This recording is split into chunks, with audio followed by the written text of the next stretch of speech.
Episode 4, The Feedback Loop. When cause and effect form a circle, the system feeds itself. Episodes 1 to 3 showed how powerful products, policies, and hidden exposures converge on our bodies and minds. Now it's time to see how those pieces interlock.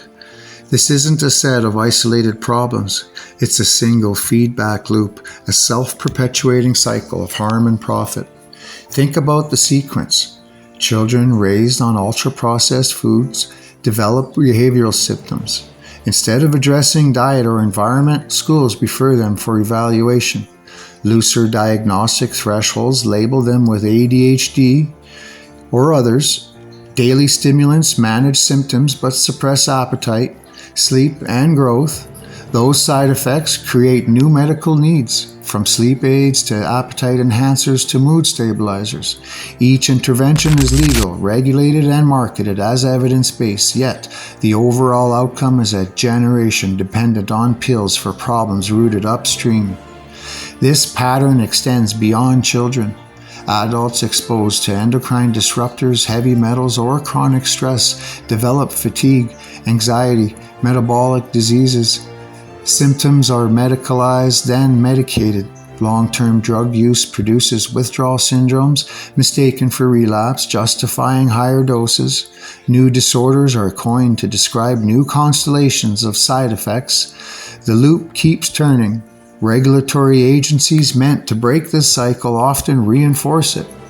Advisory panels are stacked with industry consultants. Safety studies are funded and designed by the companies under review. Inconvenient findings are buried in confidential settlements. When the same institutions that approve drugs also purchase them for public programs, incentives tilt towards chronic use rather than prevention. The environment feeds the loop too.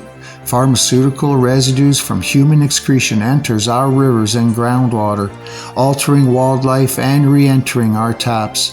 Pesticides and industrial chemicals affect gut microbiota and hormone systems, potentially priming populations for mental and metabolic disorders, the very conditions medicated with patented products. Each layer of exposure increases the demand for new interventions. Each intervention generates new externalities. The loop also shapes research priorities. Prevention studies, lifestyle interventions, and community programs receive a fraction of the funding allocated to drug development. Scientists who question dominant paradigms risk losing grants or facing smear campaigns. Whistleblowers are sidelined even when their data are solid. The public hears mostly about breakthroughs, rarely about quiet retractions, non-publication, or null results.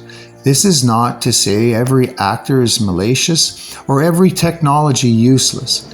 Vaccines can save lives. Pesticides can prevent crop loss.